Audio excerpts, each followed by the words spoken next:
volte in cui ho pensato che non avremmo avuto qualcuno dalla nostra parte o non saremmo riusciti a raggiungere degli obiettivi, sì, sì, li ho avuti.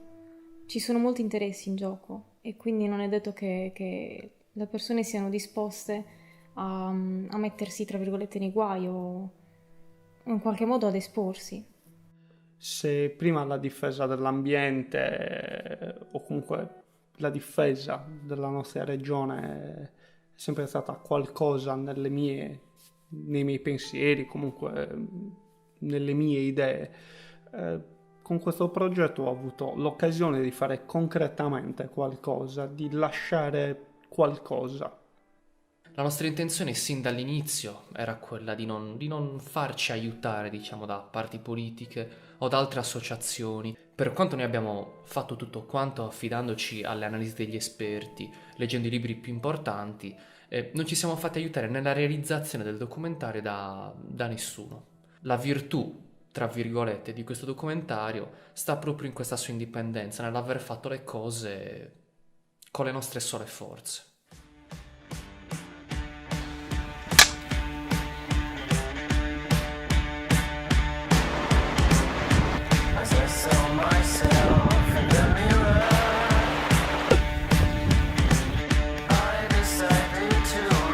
Bene, siamo a Porto Torres, dobbiamo fare delle riprese dell'area industriale e abbiamo delle difficoltà con lo slider.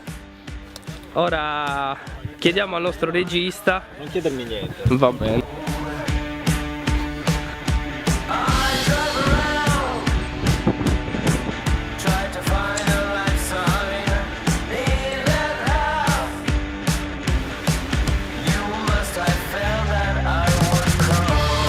Essenzialmente noi abbiamo portato il concetto di prendere un treppiede e una videocamera e andare da qualche parte a un livello un po' estremo.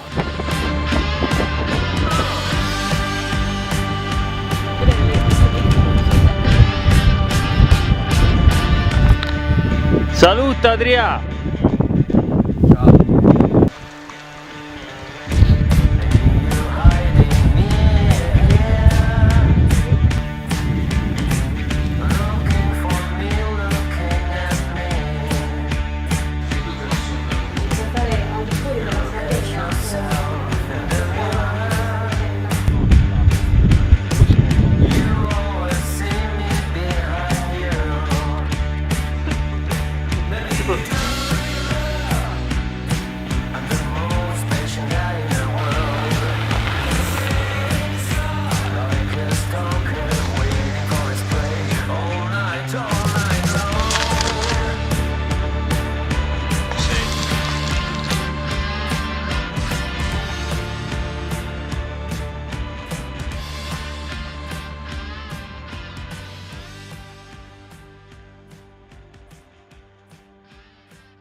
Siamo? Vieni qua Massimo! Che se non cammino io muoio qua.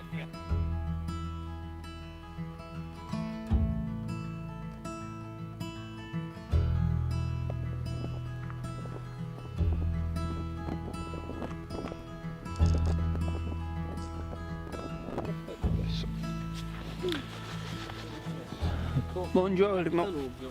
Anzi, buonasera, visto che ci siamo alzati alle 3:30, per noi sarebbe quasi sera.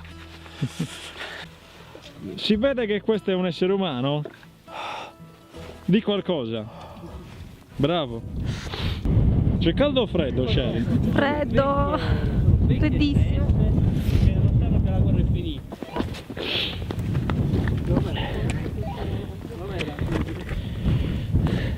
Neanche.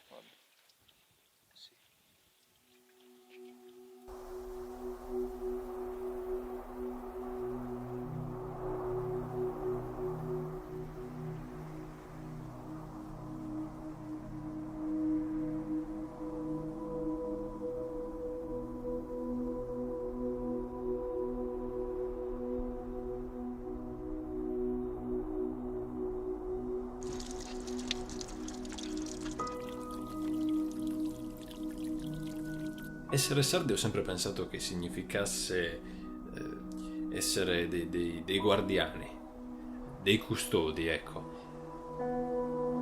Tutto questo che noi diamo per scontato e che così raramente facciamo qualcosa per meritarci è continuamente minacciato da chi cerca di distruggerlo. Da questo posto di cui noi, che ci piaccia o no, facciamo parte, dipende la nostra salute, dipendono le nostre vite e questa è la nostra casa.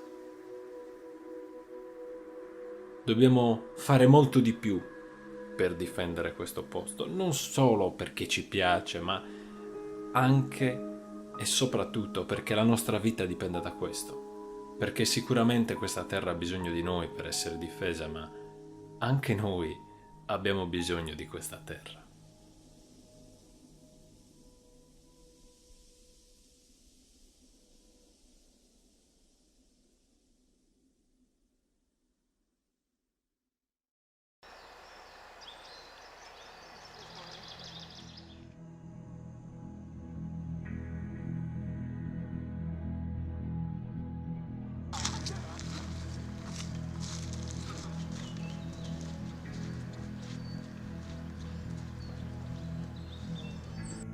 Nell'Ottocento la Sardegna è stata frequentata da viaggiatori europei che hanno sempre descritto le bellezze naturali dell'isola.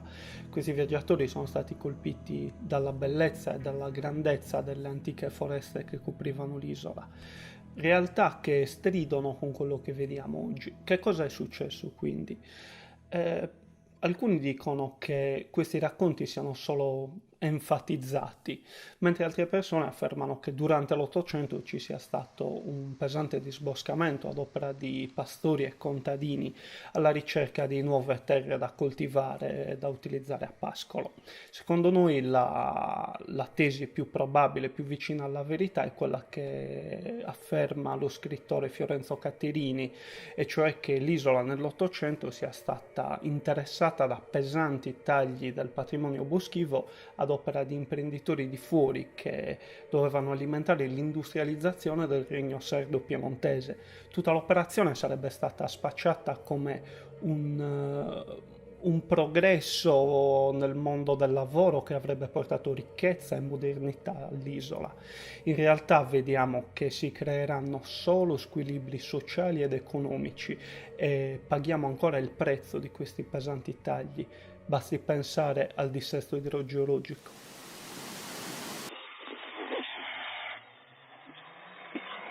Questo è un vero e proprio uragano, ma...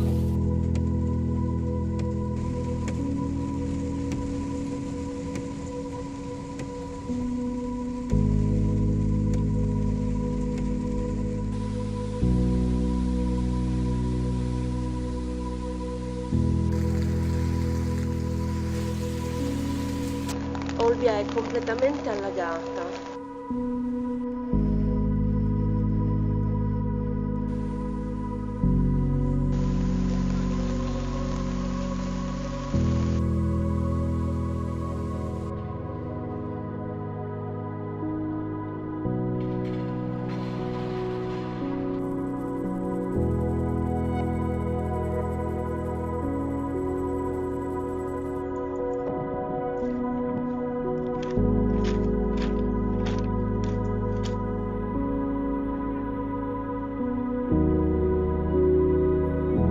Penso che si possa dire molto serenamente che Olbia negli ultimi 40 anni è stata costruita grazie a delle vere e proprie cascate di cemento. Io ero uno dei volontari che sono partiti con la Croce Rossa da Sassari nel 2013 per l'alluvione, per prestare soccorso alla città di Olbia. All'epoca non avevo minimamente idea dei motivi che avessero portato a quella situazione. Quando mi sono trovato lì invece è stato evidente che alcuni palazzi, alcuni quartieri sono stati costruiti proprio sui letti dei fiumi.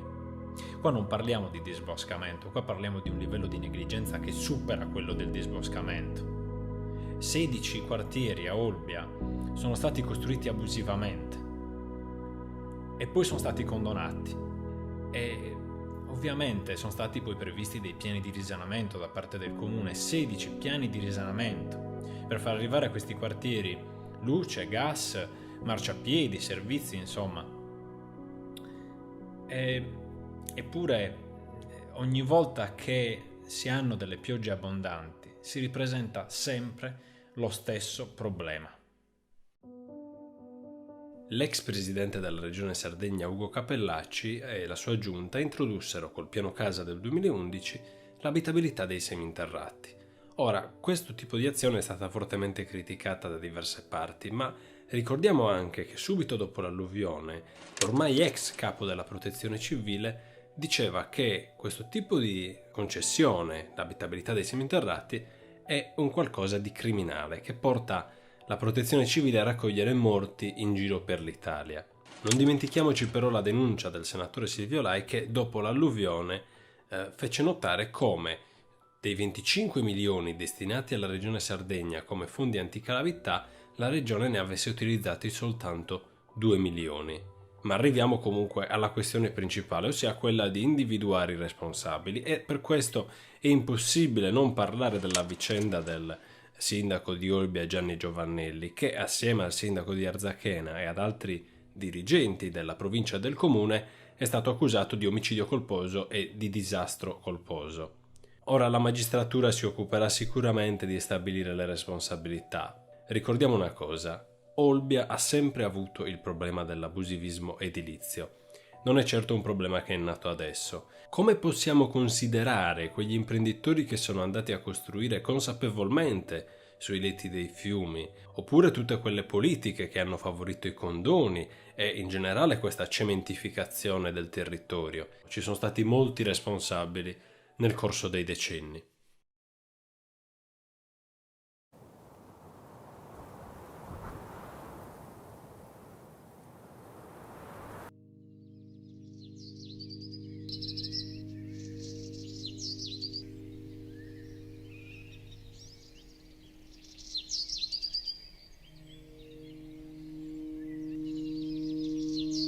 Il progetto prevede entro il 2021 il taglio di circa 550 ettari di bosco. Già nel 2011 sono avvenuti una minima parte di questi tagli, cioè 34 ettari sono stati utilizzati per creare legname.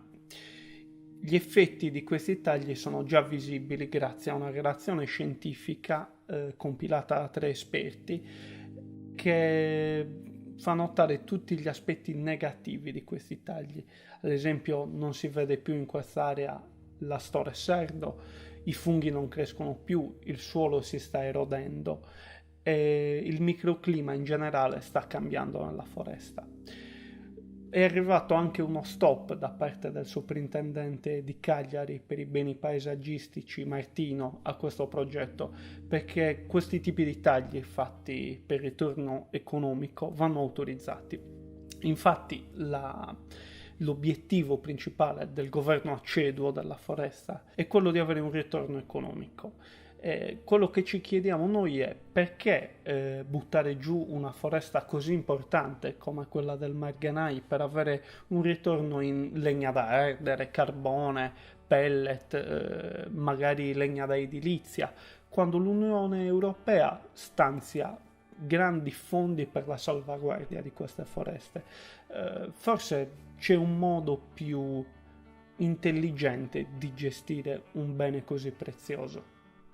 E tra l'altro ci sarebbe da considerare anche il problema degli incendi in Sardegna, perché nel 2014 ci sono stati ben 6.400 ettari completamente rasi al suolo. C'è anche un problema per la popolazione. Molti villaggi turistici durante l'estate, non sempre chiaramente, ma capita che vengano fatti evacuare, o anche interi paesi. E l'anno più brutto, tra l'altro, che si possa ricordare è stato quello del 2009, in cui sono stati bruciati circa 35.000 ettari. E la cosa veramente che lascia l'amaro in bocca probabilmente è che quasi tutti questi incendi sono di origine dolosa e ovviamente ci sono dei costi anche economici. Basti pensare che al di là dei costi per gli interventi che servono a spegnere gli incendi, in Sardegna abbiamo una flotta di elicotteri che costa 4 milioni all'anno. Più o meno costa, per ogni volta che un elicottero si alza in volo, 3-4 mila euro. Quindi non si tratta semplicemente di un problema che è quello di danneggiare l'ecosistema, che di per sé non sarebbe neanche un problema così di poco conto, ma ci sono molte altre conseguenze. Nell'83 io non ero neanche nato, però i grandi lo ricordano di sicuro, c'è stato un incendio vicino a Tempio, a Curraggia, che ha portato alla morte 9 persone, 16 sono rimaste ferite invece. E la cosa che fa male è sapere che non ci sono dubbi ormai che questo incendio è stato un incendio di origine dolosa. Tutte queste azioni che portano a danneggiare la natura, in particolare le foreste, come abbiamo visto il disboscamento, ma anche gli incendi, sono azioni che alla fine comunque l'uomo paga sempre, in un modo o nell'altro. Quindi bisognerebbe proprio cercare di capire che il danno che si va a fare in un qualche modo poi ritorna.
Venendo da Sassari pensavamo di aver visto di tutto a Porto Torres, invece io perlomeno mi sono dovuto ricredere quando ho approfondito il caso di Portoscuso.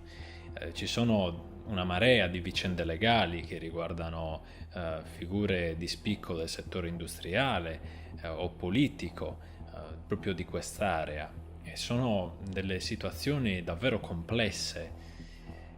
Quindi l'idea alla fine che si ha di questo posto è un'idea devastante, e non a caso, anche perché insomma che effetto vi farebbe sapere che qui è vietata la vendita di latte e carni di capre e pecore locali, ma anche di verdura, di frutta e del vino a causa dell'inquinamento. Addirittura poi l'Università di Cagliari ha trovato un deficit cognitivo nei bambini di Portoscuso. Perché? Perché c'è del piombo nel loro sangue. Abbiamo una situazione davvero esplosiva, che tra l'altro è testimoniata anche dall'ASL numero 7 di Carbonia, che sconsigliava nel 2012 di nutrire i bambini fino ai 3 anni solo con prodotti provenienti dall'area di Portoscuso. Se anche volessimo schematizzare tutte queste prove, tutte queste testimonianze della gravità della situazione, non avremmo forse che 1/10 del quadro generale. E tutto questo in un'area che dovrebbe essere bonificata, che è quella del Sulcis Iglesiente Guspinese, un SIN, il SIN più grande d'Italia, che però non è mai stato bonificato di fatto. Agli inizi degli anni 90 gli esperti della medicina del lavoro fecero delle analisi sul sangue dei bambini e qualche tempo dopo il medico che si era occupato delle analisi confessò, non sapendo di essere registrato di nascosto, che le analisi erano state falsificate perché c'era il rischio che una delle fabbriche chiudesse.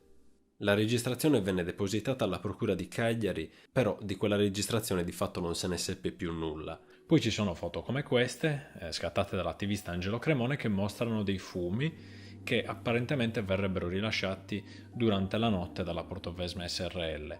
Ora, noi, come molte altre persone che testimoniano anzi diversi episodi di questo tipo notturni, ci chiediamo di che sostanze si tratta.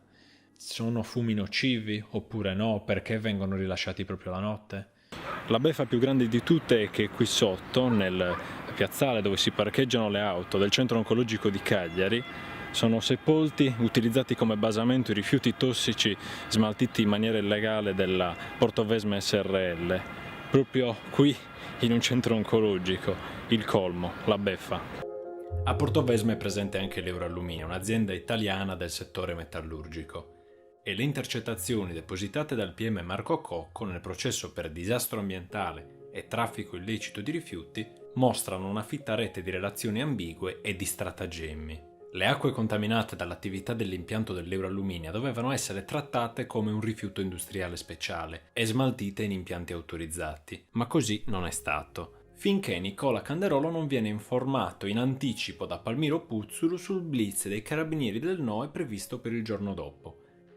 A questo punto per Candeloro la priorità era quella di fare in modo che l'acqua contaminata, pompata dalla falda, non venisse considerata rifiuto, e a tale scopo, parlando con Carlo Lolliri, ipotizza addirittura un intervento politico, per il quale si mostra d'accordo anche il suo interlocutore. Candeloro in quei giorni ha una vita telefonica molto intensa, chiama addirittura Edoardo Suardi, direttore di Saras Ricerche, che gli dà dei consigli tecnici su come risolvere il problema.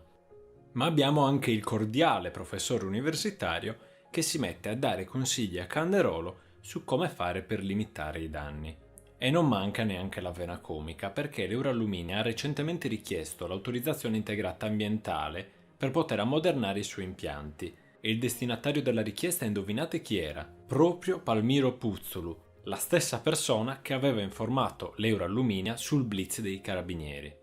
Ma il modo migliore di sintetizzare una situazione che è disastrosa forse è quello di mostrarvi direttamente il motivo per cui quest'area è tristemente famosa, ossia il bacino dei fanghi rossi, che è stato messo sotto sequestro nel 2009.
Qui a Tossilo è presente un inceneritore e nelle sue acque di scarico sono state ritrovate diossine e furani, sostanze altamente cancerogene. Per questo motivo nel 2015 sono scattati una serie di divieti da parte della provincia, perché il depuratore consortile che avrebbe dovuto filtrare queste sostanze, secondo l'ARPAS non è adatto e le acque vengono scaricate poi nel Rio Rovò dal 2011. L'impianto di depurazione raccoglie acque di scarico urbane come quelle di Macomer, ma anche quelle industriali, eppure viene classificato come urbano. Quindi, per la legge, l'ARPAS non è tenuta nemmeno a verificare la presenza di diossine. Il 10 agosto del 2015 la provincia ha vietato l'uso dei fanghi di depurazione in agricoltura. Insomma, quei fanghi che si ottengono dalla depurazione e che si usano poi come concime per i campi. Ovviamente, se i fanghi sono contaminati, saranno contaminati anche i campi agricoli che ne fanno uso. Ed è stato ipotizzato che le diossine e i furani non siano mai stati filtrati per 25 anni.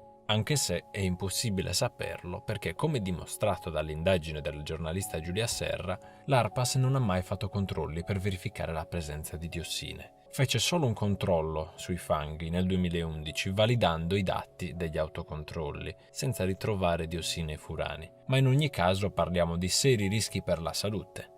Figuratevi che nell'arco dei 5 anni di autorizzazione integrata ambientale dell'inceneritore, l'ARPAS avrebbe dovuto fare almeno 2 visite di controllo, e invece ne fece solo una, in ritardo e solo dopo aver ricevuto un sollecito imbarazzante dalla provincia di Nuoro che chiedeva all'ARPAS di fare almeno un controllo. E l'ARPAS comunicò in anticipo che avrebbe fatto un controllo l'8 luglio 2015 alle ore 9:30, così anche i controllati sapevano l'orario e il giorno dei controlli.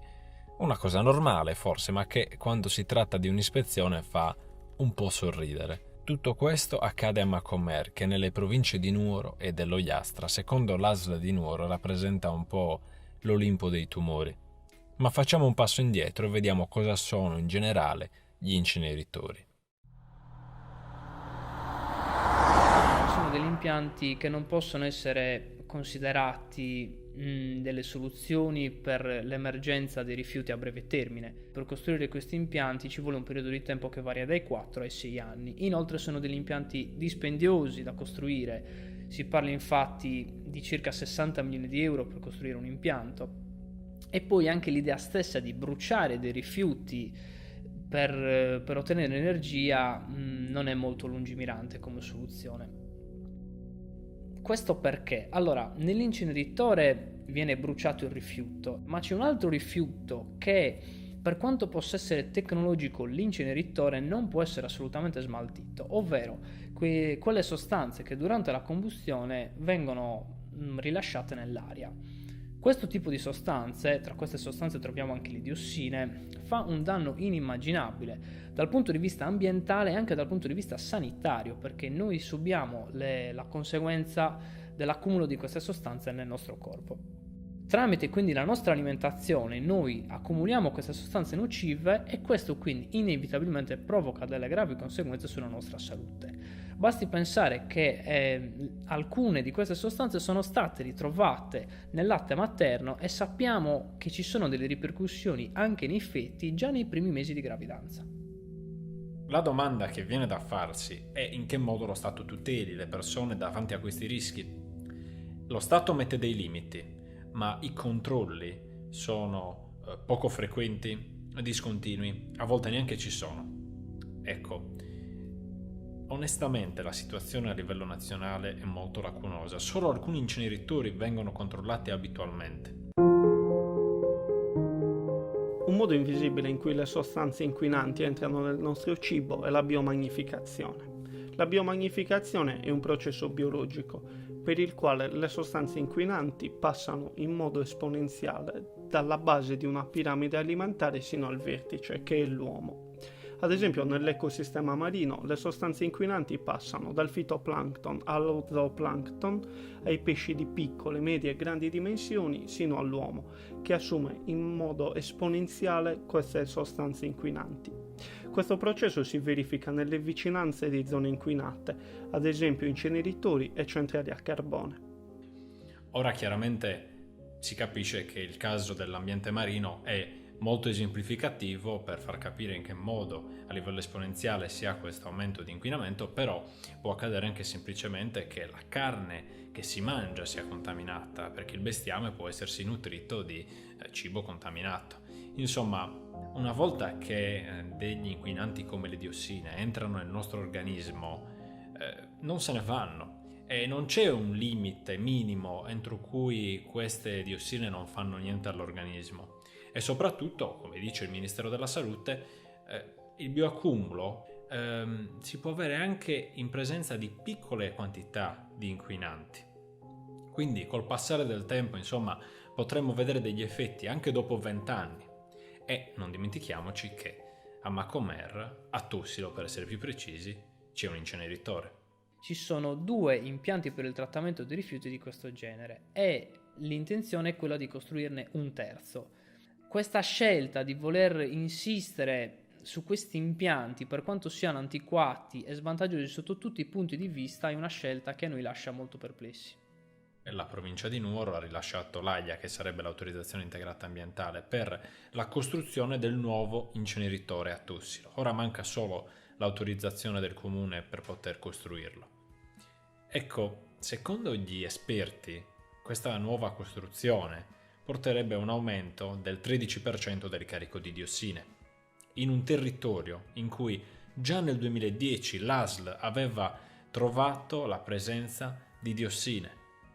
Ricordiamoci poi del caso del Rio Rovò. Insomma, se a questo aggiungiamo che gli inceneritori non risolvono il problema delle discariche perché le ceneri pesanti vanno comunque smaltite da qualche parte, allora a questo punto ci chiediamo a cosa serve continuare a costruire inceneritori.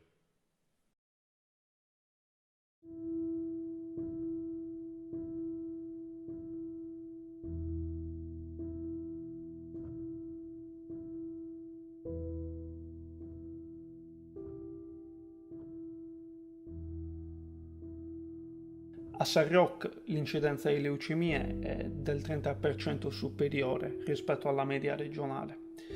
La causa potrebbe essere la presenza di benzene, di grandi quantità di benzene in quell'area. La relazione fra benzene e leucemie è infatti evidenziata dall'Agenzia internazionale per la ricerca sul cancro. E per rimanere in tema, uno studio del 2013 pubblicato dalla rivista Mutagenesis dell'Università di Oxford afferma che 75 bambini del paese di Sarroch presentano delle mutazioni al DNA, mutazioni che in un paese preso come campione sempre della provincia di Cagliari, dell'entroterra di Cagliari, cioè Burcei, non si trovano, come non si trovano le stesse quantità di benzene rispetto a Sarroch. Stupisce come nessuno abbia detto niente su queste anomalie, non c'è stata una parola da parte dei genitori, non c'è stata una parola da parte della giunta comunale. Questo fa riflettere. Puoi vedere anche questo splendore che c'è qua. Stai registrando? Sì. Ecco, allora considerate che noi siamo qua a Sarroch per fare delle riprese. Non è la prima volta che ci veniamo, però questa volta siamo dovuti fuggire perché c'è un odore inaccettabile, proprio folle, e non so. Fa venire anche un po' di nausea. Guarda, fai vedere. Questa è la zona industriale.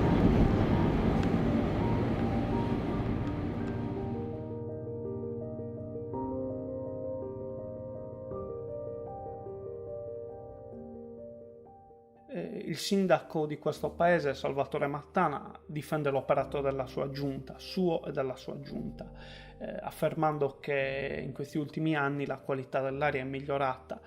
Questo certamente è vero, perché se prima un bambino su 5 nel 2006 soffriva di asma, adesso la media è scesa sotto quella regionale. Questo vuol dire che qualcosa c'era. Lo evidenzia il professor Annibale Biggeri dell'Università di Firenze quando trova la causa dell'asma dei bambini nel paese nelle emissioni di anidride solforosa appunto dalle ciminiere della Saras. La situazione di Sarroch d'altronde è simile a quella di altre grandi aree industriali. Ad esempio a Pančevo, il più grande polo petrolchimico della Serbia, ben conosciuto per le sue problematiche sulla salute di chi ci abita intorno.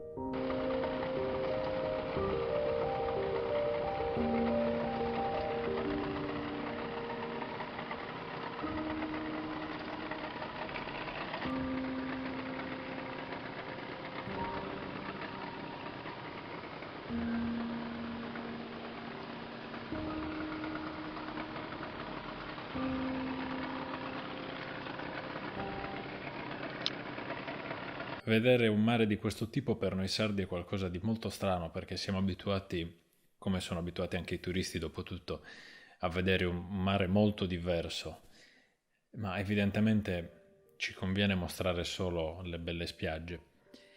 Il problema di Sarroch, che in realtà è un problema di molte città, di molti paesi in cui ci sono delle industrie, è che c'è un conflitto prima di tutto tra i cittadini, tra chi difende le industrie di questo tipo perché le considerano l'unico modello di sviluppo possibile, e chi invece condanna sempre questo tipo di industria perché la considera la radice di tutti i problemi legati alla salute.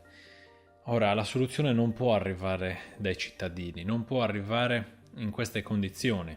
L'unica possibilità è che la giustizia cerchi di fare chiarezza, di verificare, stabilire le responsabilità, indicare i colpevoli, costringere, se è necessario, le industrie a seguire un certo tipo di direzione. Il problema di Sarroch però forse è che questo tipo di chiarezza non c'è minimamente voglia di farla.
Forse potremmo dire che siamo tutti quanti delle vittime. Potremmo dirlo. Sarebbe un po' un modo di assolverci, però potremmo dirlo. Sono sicuramente delle vittime gli operai che sono stati presi in giro, che hanno creduto in un modello di industria che ha promesso mari e monti e poi è fallito, lasciandoli in cassa integrazione.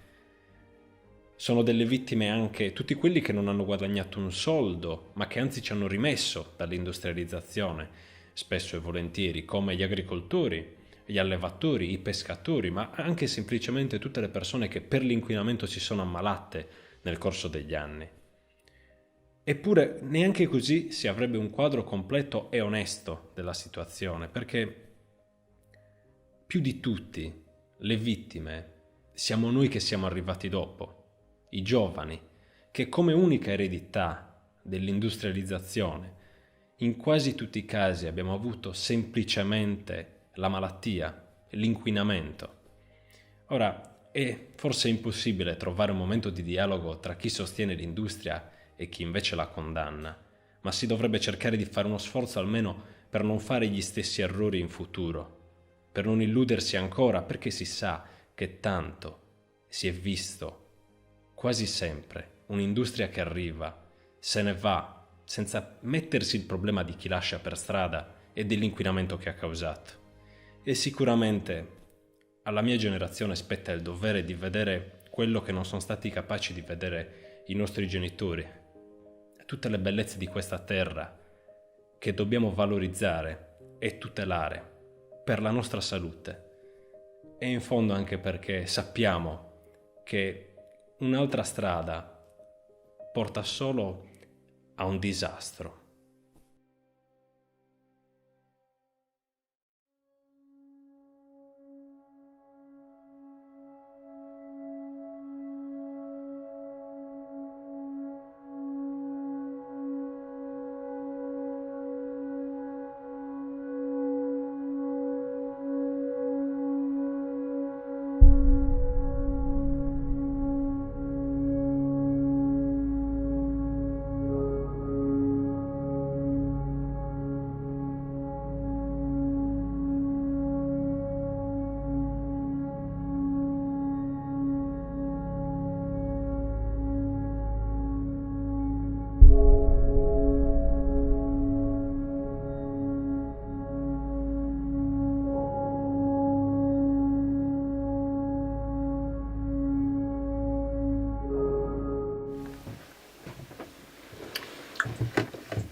Chi è che mi chiama?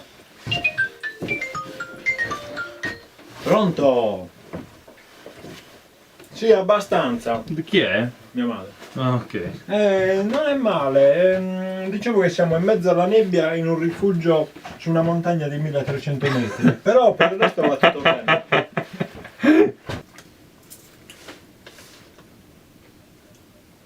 C'è un pratico interruttore per accendere la luce. Possiamo fare È attenzione. tutto molto pratico. Una porta, delle finestre, il bagno e uno scalino in mezzo alla stanza. Ok, quello è Carlo che riprende. Il microfono riprende, vero? La sicurezza prima di tutto.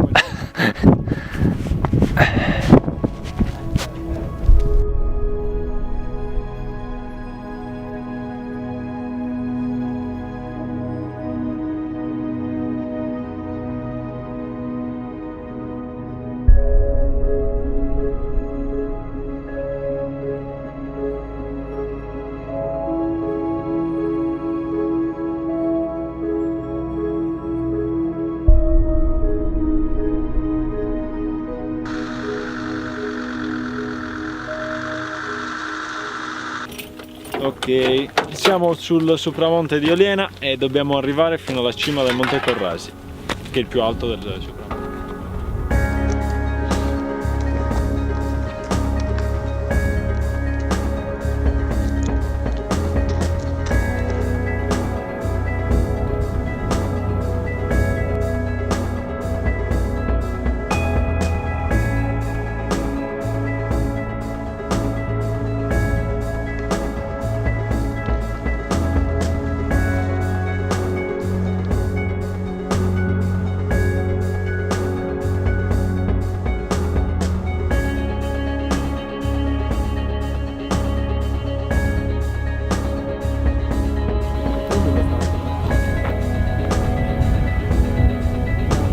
Beh, è bello essere in mezzo a una nuvola comunque, sempre che si riesca a vedere la strada per il ritorno.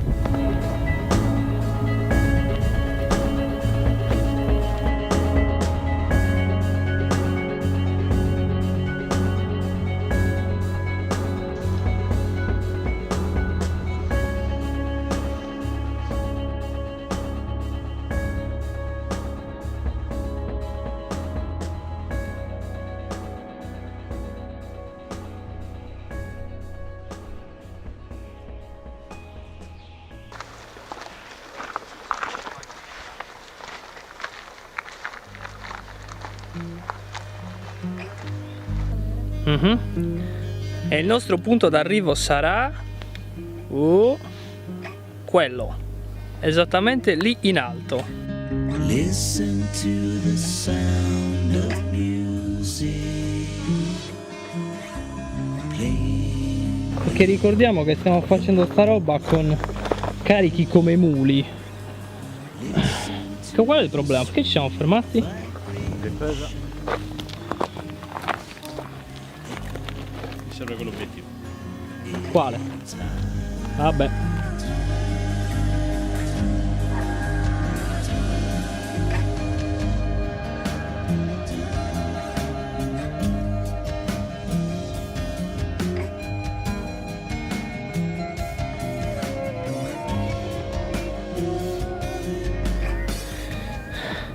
Adesso iniziamo il tratto di strada che è proprio l'inizio di salita che ci porta sulla punta. Dovremo raggiungere un cancello che ci indicherebbe che stiamo percorrendo la strada giusta. Colorito pallido seppia, molto elegante, alla romana. Praticamente da morta. Da morte, esatto. Sorridente, ma morente.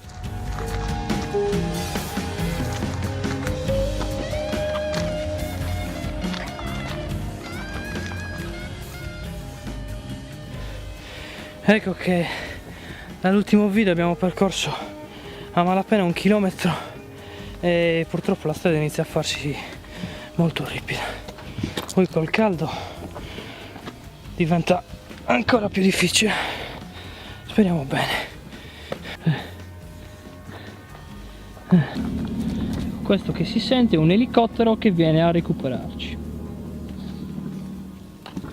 È fortemente sconsigliato fare d'estate questa cosa, infatti eravamo in 10. Ora siamo in 4. E ora siamo in 4.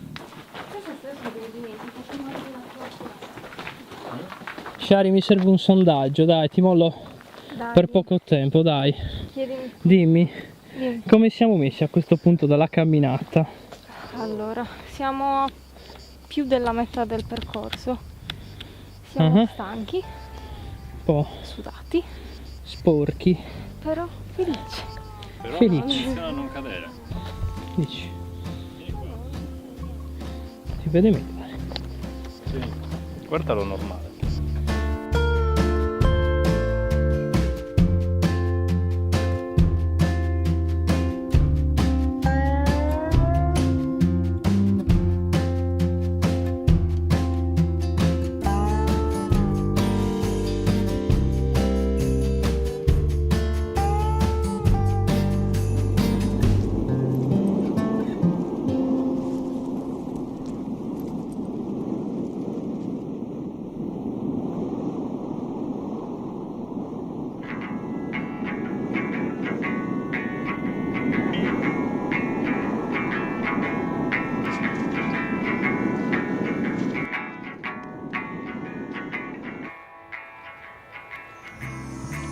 A che vada ce l'abbiamo a Sassari?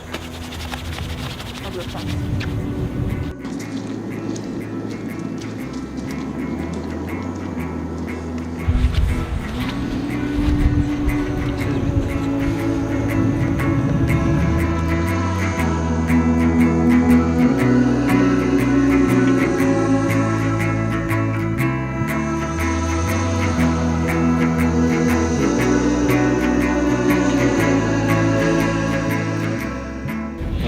Cellulare.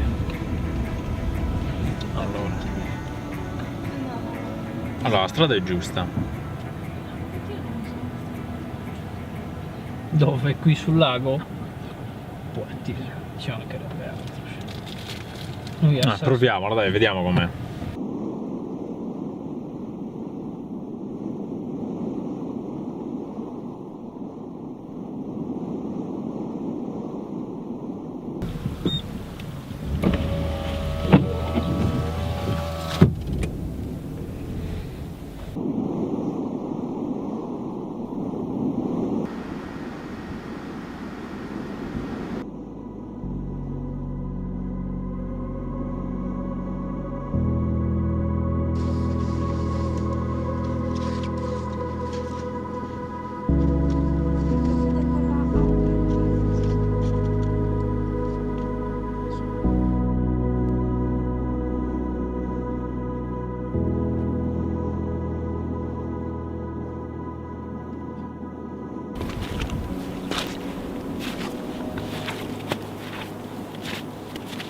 Allora, siamo dovuti tornare indietro perché c'era neve e ghiaccio sulla strada e anzi abbiamo anche rischiato in realtà.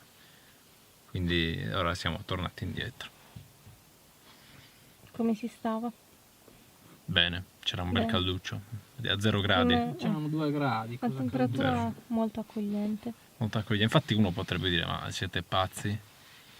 No, pazzi lo siamo, cioè non c'è dubbio su questo. Tanto normali non siamo. Però se uno guarda la Sardegna solo d'estate, cioè dopo che vedi un tot di spiagge, dopo che vedi tutte le spiagge della Sardegna, e un sardo le vede, penso che uno che abita in Sardegna le possa vedere Anche noi molto abbiamo facilmente. visto, ecco. Abbiamo fatto il giro di tutte le spiagge, quasi. Dopo cos'è? Finito di vedere la Sardegna? No, puoi vedere tutto il resto, e ovviamente in tutte le stagioni, non scappa mica la Sardegna quando finisce l'estate. Vero. Grazie. Quanto mi paghi per questa intervista?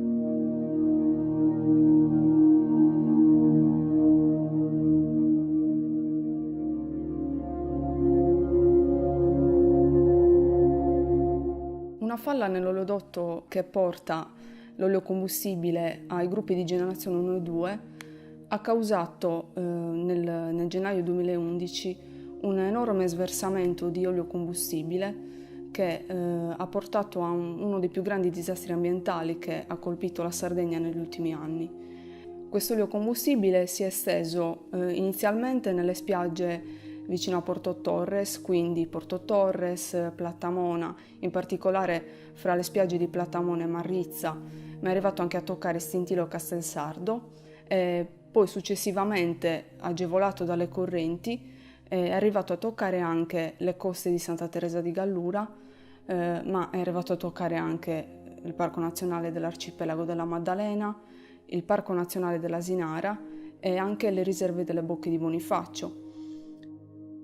Quindi è stato veramente un disastro di enormi proporzioni che ha portato delle gravi ripercussioni sia sul campo sia per quanto riguarda le bellezze naturali, in quanto il Golfo dell'Asinara è considerato uno dei più belli del Mediterraneo, ma è arrivato anche ad avere delle gravi ripercussioni sulla fauna, ovviamente, delle zone colpite e, non meno importante, ma anzi, ha causato un rischio per la salute collettiva che non si è circoscritto solamente nella prossimità dell'evento, ma questo rischio si protrae negli anni perché, come sappiamo, l'oleocombustibile è una sostanza molto cancerogena.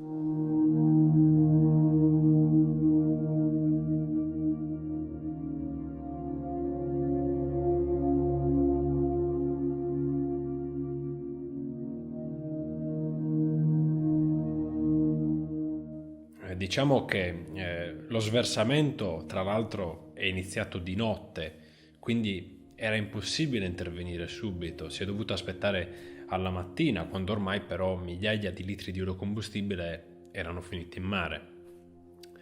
E certamente dà fastidio sapere che la falla nelle condutture potrebbe essersi originata da una scarsa manutenzione, ma ancora di più infastidisce sapere che nel processo che sta andando avanti non si sono costituiti parte civile né la regione né lo Stato, pur essendo un caso eclatante ed evidente di inquinamento ambientale e di disastro ambientale.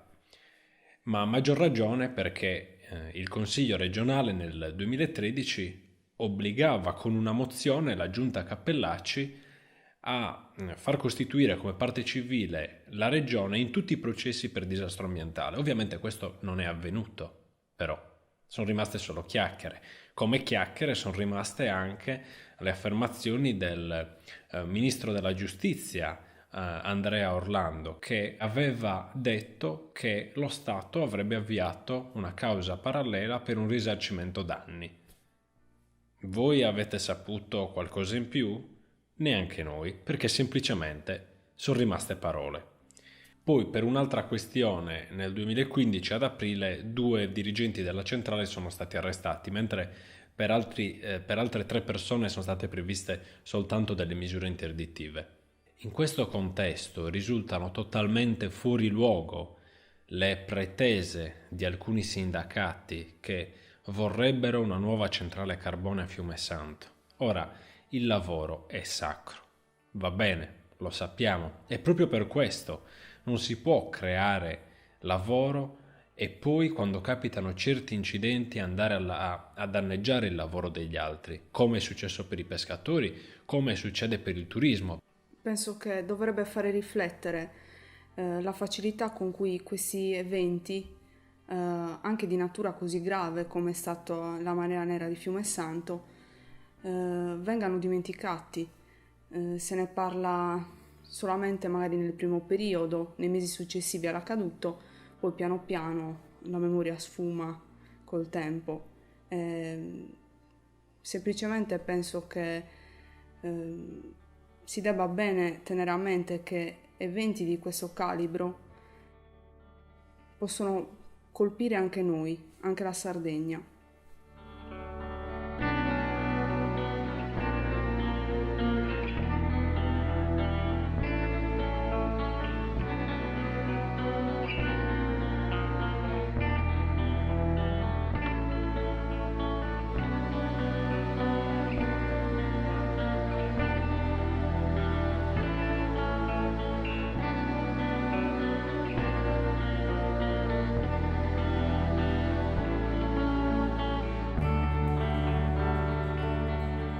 Nino Rovelli sceglie di costruire questo polo petrolchimico nella zona di Porto Torres, nella zona limitrofa a Porto Torres, zona che ha un'importanza strategica perché si trova sia vicino a un porto ma anche vicino a un aeroporto. Nel 1962 quindi nascono i primi impianti. Il primo periodo di attività di questa industria a Porto Torres è positivo perché dal 1963 al 1971 abbiamo un incremento del fatturato notevole. Da 28 miliardi di lire si passa a 171 miliardi di lire. Questa nuova industria porta anche un cambiamento nelle zone limitrofe a Porto Torres perché capita sempre più spesso che i giovani che prima lavoravano nelle campagne oppure avevano un'attività nel settore ittico si spostassero e andassero a lavorare alla SIR perché vedevano in questo nuovo tipo di industria un'opportunità di guadagno. Si vengono infatti a creare circa 15.000 posti di lavoro e anche la città di Porto Torres ha una crescita demografica notevole di circa 4.000 abitanti. Nel 1973 però abbiamo i primi problemi, infatti la SIR sente il peso della crisi energetica e in quello stesso periodo c'è un aumento del prezzo della materia prima e c'è un crollo della domanda.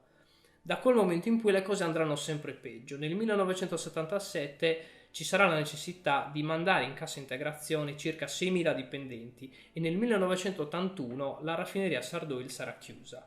Nell'82 ci sarà il passaggio di proprietà del polo petrolchimico da Nino Rovelli all'ENI. Arriviamo quindi fino al 2003, anno in cui l'intera zona viene dichiarata SIN, sito di interesse nazionale, perché è fortemente inquinata e perché necessita di bonifiche.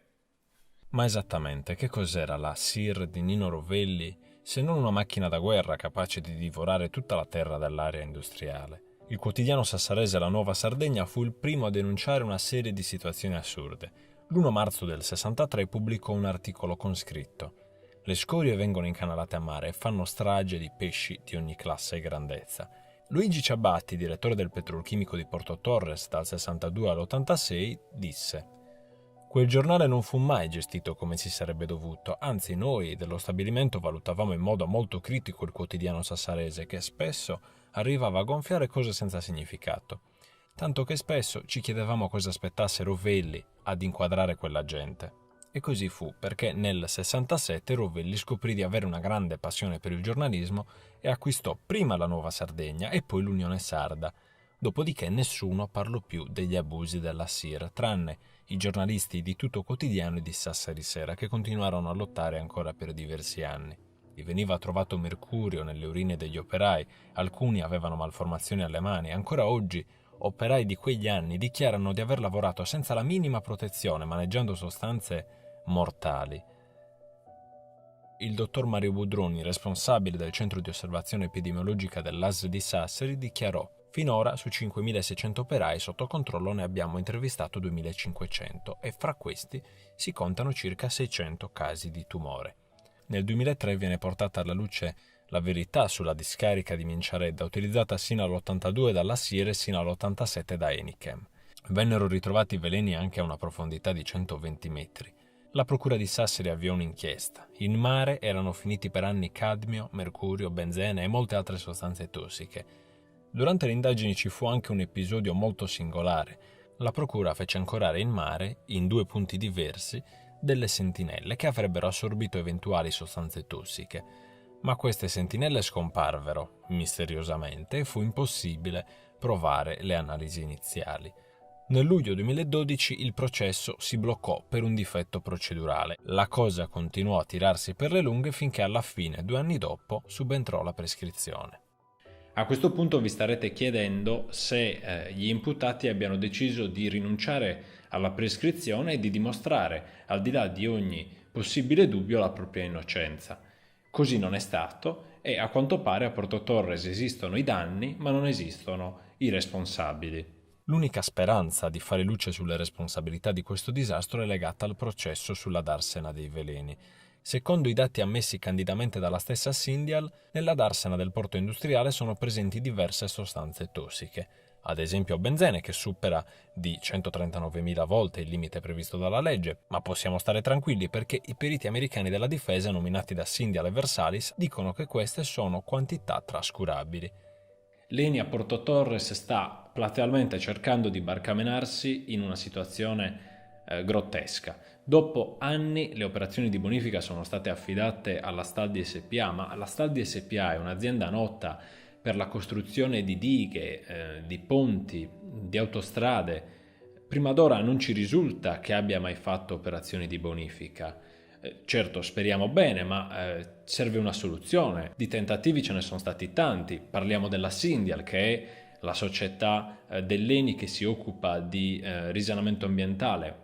Aveva in passato fatto una barriera idraulica per contenere i veleni all'interno dell'area dell'ex petrolchimico, ma come dimostrarono i campionamenti dell'ARPAS, vennero ritrovate ancora sostanze pericolose a una profondità di 35 metri, poco al di là della barriera tra Fiume Santo e gli impianti della Syndial, a ridosso della collina di Minciaredda. E la Syndial aveva avuto anche un'altra idea brillante, quella di tombare l'area inquinata per contenere i veleni all'interno, come si è fatto a Chernobyl, fare un sarcofago di cemento.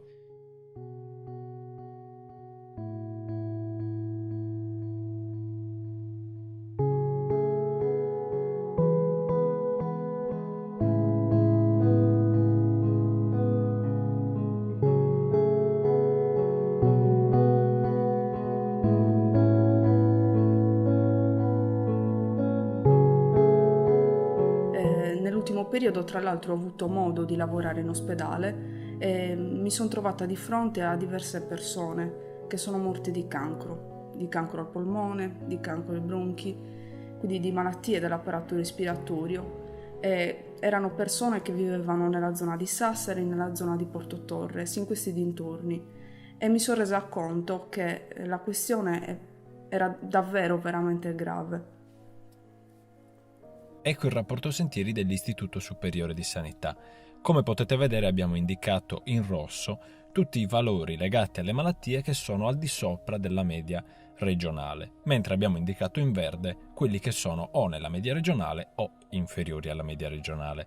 Dovrebbe essere chiaro anche a livello visivo quanto sia preoccupante la situazione sanitaria nell'area del sito di interesse nazionale di Porto Torres, che ovviamente riguarda anche Sassari. Così ad esempio abbiamo il 49% in più di mortalità per tumori dell'apparato respiratorio nel caso delle donne e un'incidenza di leucemie superiore del 20% negli uomini. Nel caso delle donne qualcuno aveva ipotizzato che il dato fosse così alto perché le donne nella provincia di Sassari fumerebbero più che nel resto dell'isola. Siamo andati a verificare questa teoria e un altro studio spiega che la differenza di fumatori tra Sassari e Cagliari è solo del 4% e in tutti i casi fumano più gli uomini che le donne. Quindi le donne nella provincia di Sassari si ammalano di più perché c'è più inquinamento rispetto ad altre zone. Come capirebbe chiunque, a Porto Torres la priorità assoluta è quella di fare le bonifiche, prima ancora di parlare di qualsiasi altra iniziativa. Ma l'ENI la pensa diversamente e, prima di fare le bonifiche, ha pensato di proporre l'idea della chimica verde, ossia l'idea di una chimica ecocompatibile, che nelle intenzioni è un qualcosa di lodevole, ma nella pratica non si riesce a capire bene quanto sia effettivamente verde questa chimica. E soprattutto ricordiamo che non ha molto senso iniziare una nuova attività senza prima aver ripulito il territorio dall'inquinamento.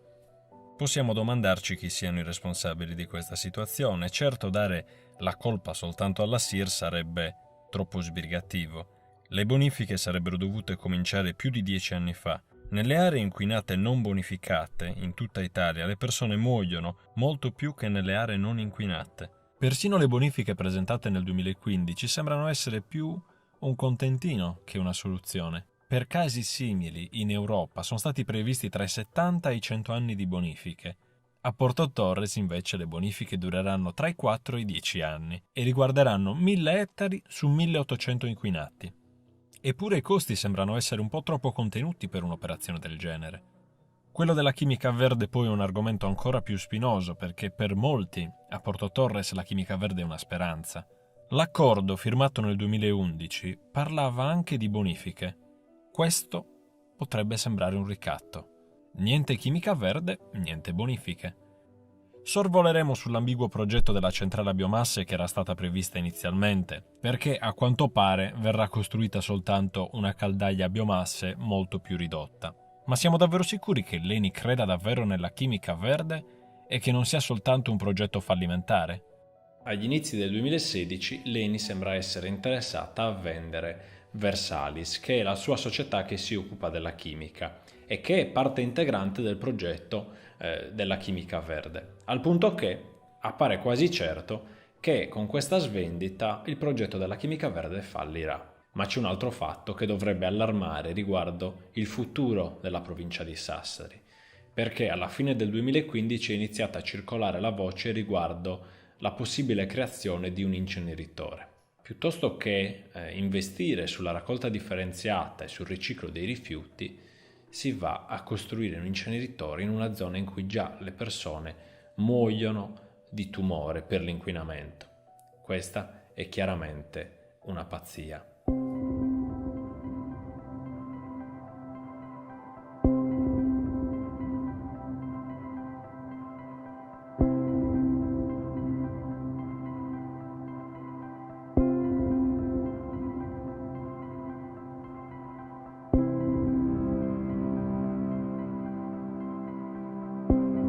Recentemente, nel maggio 2015, è stata approvata la nuova normativa che riguarda l'inquinamento ambientale e il disastro ambientale. Quello che non ci convince di questi nuovi 12 articoli è la presenza di un termine, in particolare il termine abusivamente, che fa sì che possano essere punite tutte quelle attività industriali che in modo abusivo vanno a compromettere l'ambiente stesso. Tutte le attività industriali però, per poter essere svolte, hanno la cosiddetta autorizzazione integrata ambientale. Possiamo dunque ipotizzare il caso in cui un'industria svolga la propria attività industriale, vada a inquinare, ma sia in possesso della cosiddetta AIA. In questo caso, poiché la sua attività inquinatrice non è svolta in modo abusivo, non sarà punito secondo i termini di legge. Attraverso questi nuovi articoli, dunque, si va a incriminare solo coloro che inquinano in mancanza di questa autorizzazione, e dunque chi è in possesso di questo documento è libero di inquinare senza dover necessariamente rispondere alla legge. L'industrializzazione, così come è stata portata avanti finora, in Sardegna non ha funzionato.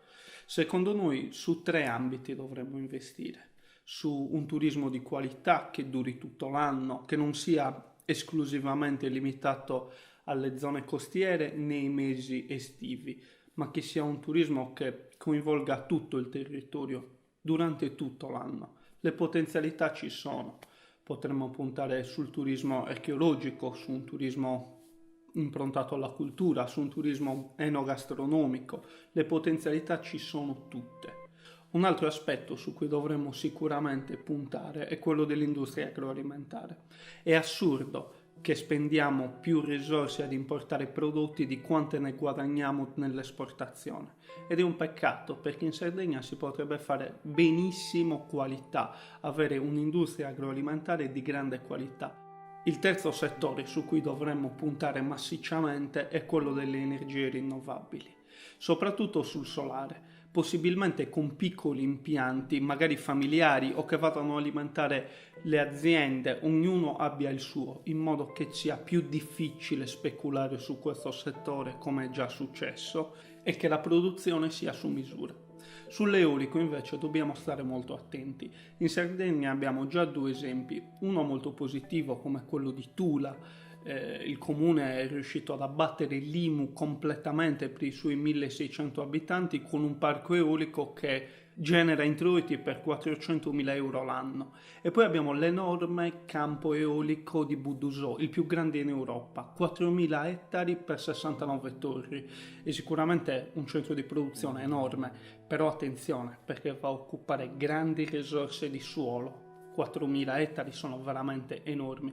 Dobbiamo vigilare molto sull'eolico. Abbiamo già avuto casi di speculazioni con materiale scadente proveniente dalla Spagna. È esemplare il caso di una pala eolica in attività dal 91 in Spagna, portata in Sardegna e che è miseramente crollata. L'idroelettrico può essere considerato un valido aiuto alle energie rinnovabili e in Sardegna non è sfruttato al 100%. Investire sulle energie rinnovabili vuol dire due cose. Vuol dire creare più posti di lavoro, come ci conferma uno studio del Centro di Ricerche Energetiche del Regno Unito, che afferma che le energie rinnovabili generano posti di lavoro 10 volte superiori alle fossili. E poi vuol dire vivere in un mondo più pulito. La soluzione energetica è da ricercare in un mosaico di energie, idroelettrico, solare, eolico, senza speculazioni. Siamo a un bivio. O seguiamo la strada che abbiamo sempre seguito, che ci ha portato a un'industrializzazione che non funziona, oppure dobbiamo con coraggio chiedere alla politica di dirottare gli investimenti su questi 3 settori: agroalimentare, energie rinnovabili e turismo che duri tutto l'anno, magari prendendo in mano finalmente la questione dei trasporti, che sono sempre stati un ostacolo sia ai sardi per uscire che ai turisti per venire nell'isola.